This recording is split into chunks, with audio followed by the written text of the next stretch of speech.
Hogan here, VIP boxing down at Paulinos Gym in Manchester with Moniah Miah. Hey! Oh, it's only 18 months, mate. Bloody hell. 7 fights in. Well, first of all, I've got to say congratulations.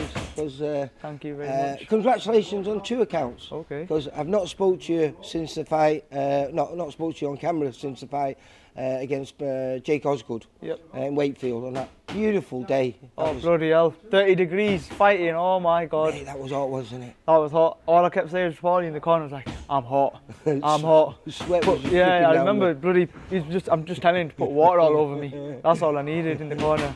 It was too hot that day. Very good performance, mate. One of those you know, I don't think you've had a bad performance, but that was extra good. Put him over in the first round. Thought you were going to finish him. We all thought it was a body shot, and you just told me it wasn't. Yeah, he told me after the fight. It wasn't the body shot that I got to him, it was the right hook to the head. He didn't see that one coming, so there we go.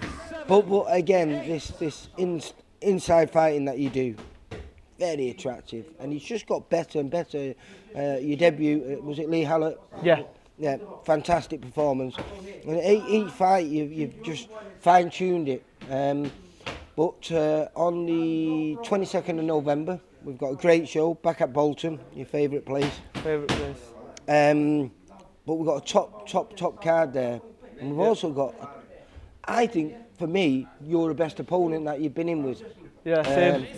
Ramiro Garcia Lopez. Yep. And fought numerous occasions, and I think this is going to be the 7th time on a VIP show. First came to our attention against Hash Redman, and it was a great fight. Hash put him over in the first round.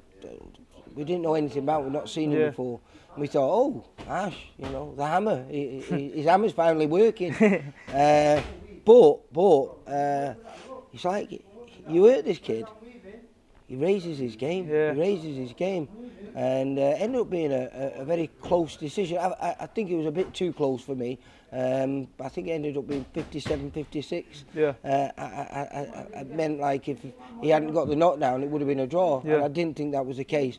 But since then, we like him. We like him. He comes on our shows.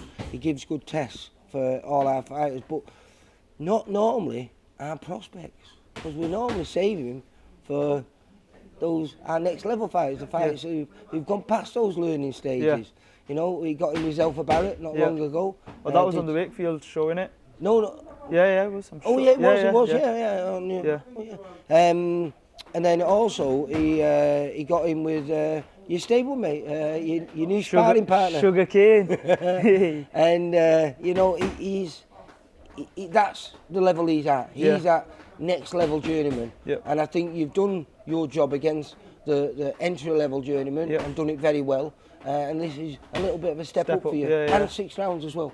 Yep. Second 6 round is this? Yeah, second one. Yeah. Did I get on? I forgot to mention, we were celebrating your win in Wakefield, but after that, you become a married man, mate. Yeah, man, married man now. Officially married. How's that going? Yeah, do you know what? Honestly, I can't complain. So far, so good. Well, you can't. If you complain, you're going to have trouble when you go home. Exactly. Yeah, do you feel different for it?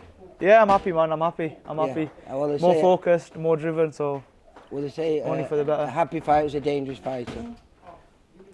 That's it.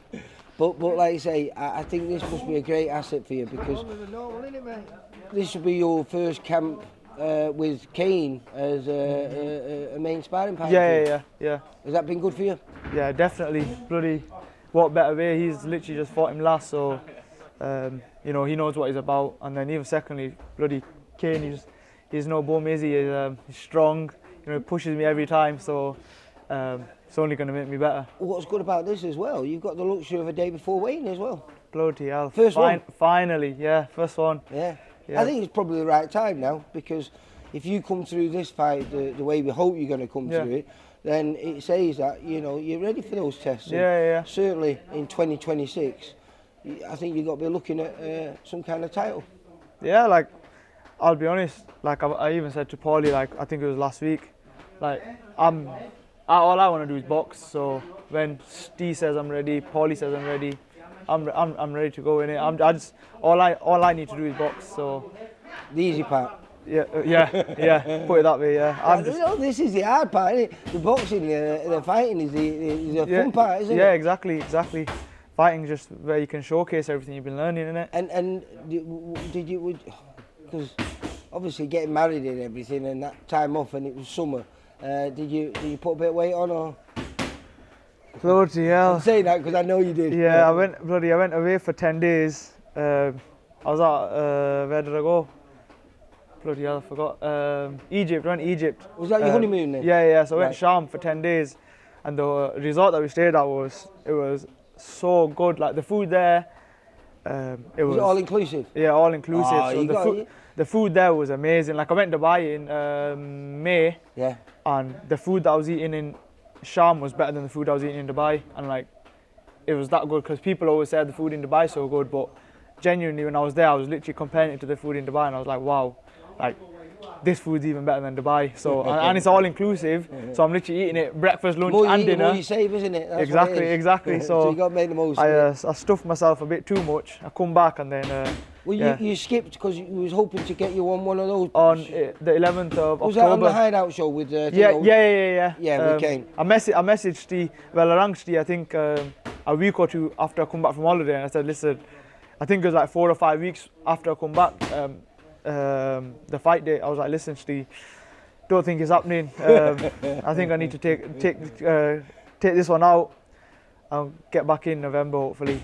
Yeah, so you're back hungry again now? Yeah, I've been working with Pete for the last, I think this is my 7th or 8th week now. We'll talk about Pete Bell. He works with a few of our fighters. He Yeah. works with Brad Ray.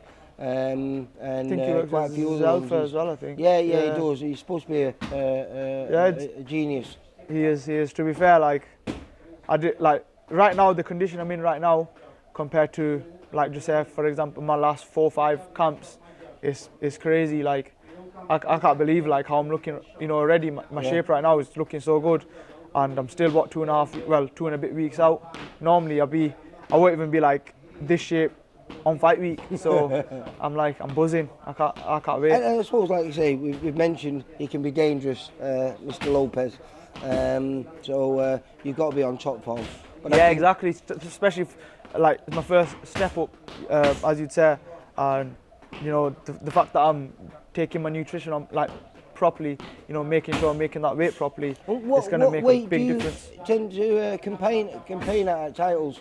At the moment, I'm thinking about like super light, so 140. Yeah. But I'm gonna see how I feel.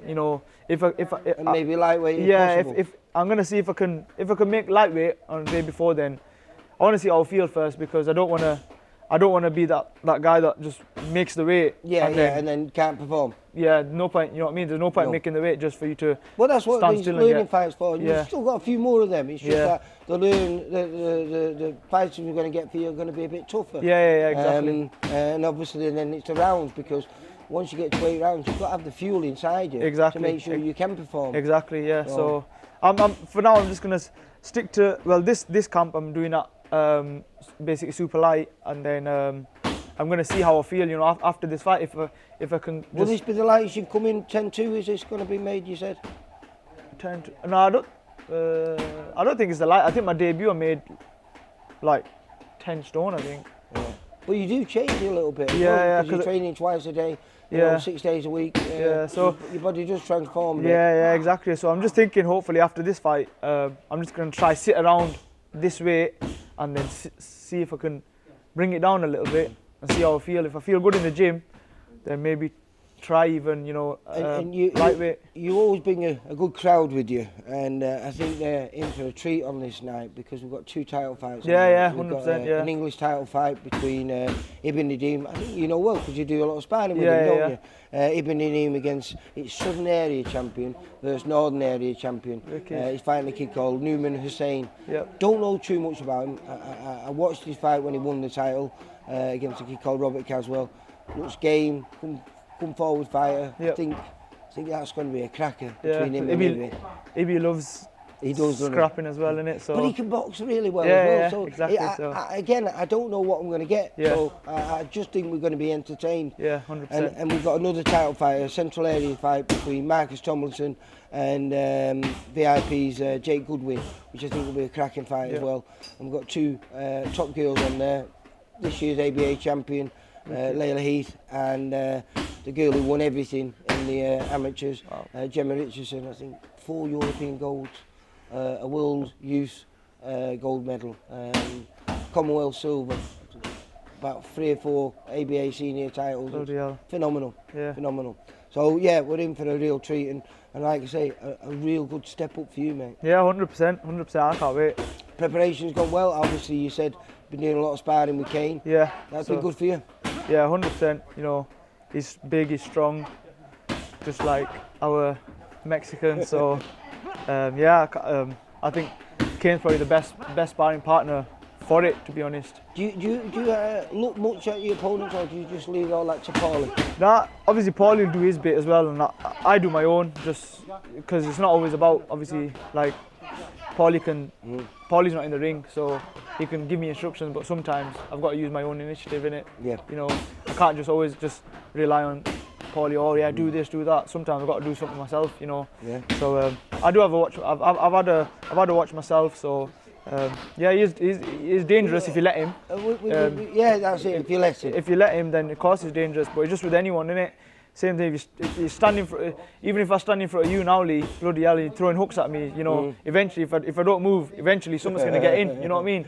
Yeah, but like I said, you've made a reputation for yourself of this inside fighter. You know, you can stand toe to toe with someone, and the variety of punches that you throw are wonderful. And the angles you make, and you don't just have to wait until you pin them in a corner. You can do that in the middle of the ring. That's what I've really been impressed with you. So it'll be intriguing to see how you deal with this guy. 100%. You're gonna have to bring something a little bit different. So as easy as we want it to be. Exactly. So I reckon it'll probably bring the best out of me anyway, because sometimes, like, I feel like for example in my last fight with Jake, like, I felt like I was beating him easy every round, but when I was in there, I kind of got a bit bored, because I was like, I'm getting a bit bored now, because nothing's really, like, you know, every now and again someone's coming back, but I kind of want. It's amazing how tough them men are, though. Yeah, exactly. So like, all I'm doing is, banging, whacking him, and then, he's just covering up. Sometimes you want someone to come back. Well, he couldn't throw anything back because he was throwing so much at him anyway. Yeah, so. fair point. But sometimes you just want someone to come back, so then you've got an opening. You know what I mean. So it'll be good, because like I said, I've watched him against Kane, and I've watched a few of his fights, and he's not one of them that just stands there and takes it. A good fight to watch. He fought on our show against. He's not a VIP fighter, but he was on our show in Liverpool against Lewis Molyneux, and it was a brilliant fight, an absolutely barnstormer. That's one worth watching. Yeah. And I've no doubt that you'll do your homework right. You're looking in good shape, and I can't wait for the 22nd. I can't wait to see what a day before Wayne can do for you as well. I know, bloody hell! I can't wait to see what he can do for me as well. I absolutely can't wait for that. Well, I was going to say I'll see you on the 22nd, but I won't. See you on the 21st. Yes, buzzing. Moniah, take care, mate. Nice one, Lee. Thank you. Thank you. For all boxing info, news, and latest interviews, amateur and pro, across the north, click and subscribe. VIP Boxing Promotions. Also, Twitter, Instagram, and Facebook.